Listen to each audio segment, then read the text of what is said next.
I thank you very much for joining. Today we look at the Nationality Borders Bill, which is before Parliament and has received second reading.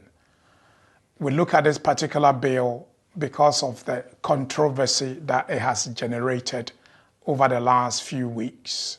Although we were alerted last year about certain aspects of the bill, particularly Clause 9, some people call it Clause 19, which is very draconian and life-changing for migrants and migrant British citizens in the UK.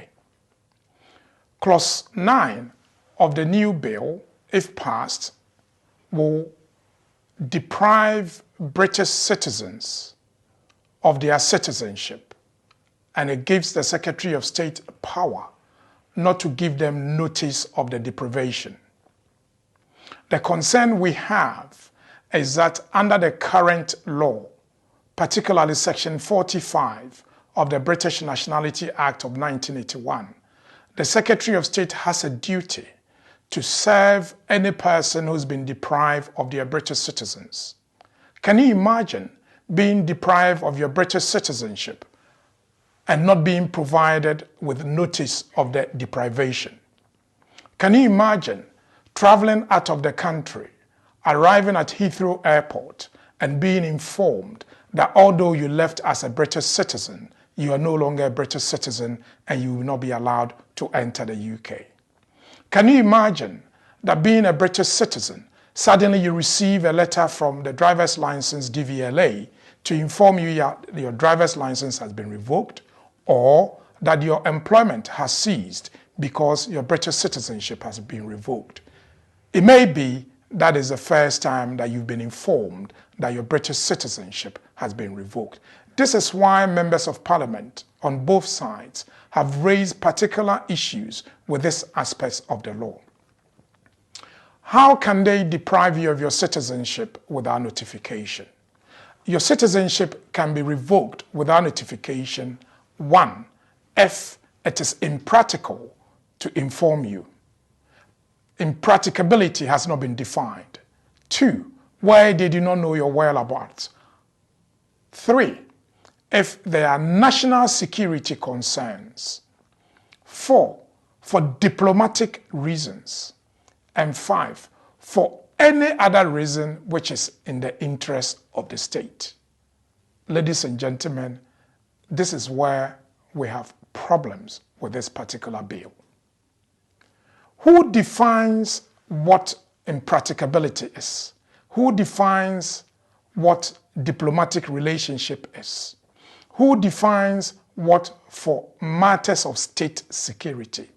We are all aware that decisions made by the Secretary of State for the Home Department, if it goes to court, at least over 40% of those decisions are either declared unlawful, illegal, or not in accordance with the law. Does it mean that revocation decisions will also give rise to illegality, unlawfulness? My advice to all of you is that speak to your MP even at this late stage, because laws can be revoked or amended. My advice to you is that this also affects our children who've been born in the UK.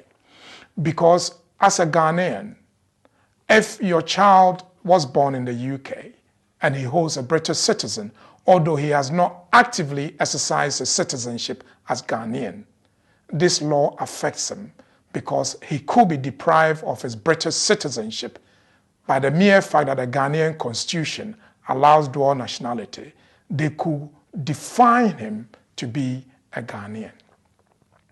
Therefore, we must be very careful, because the circumstances under which this law can be applicable to you is very profound in situations where there are issues of national security, in situations where the Secretary of State believes that your presence here is dangerous to national interest or the public interest or the national security.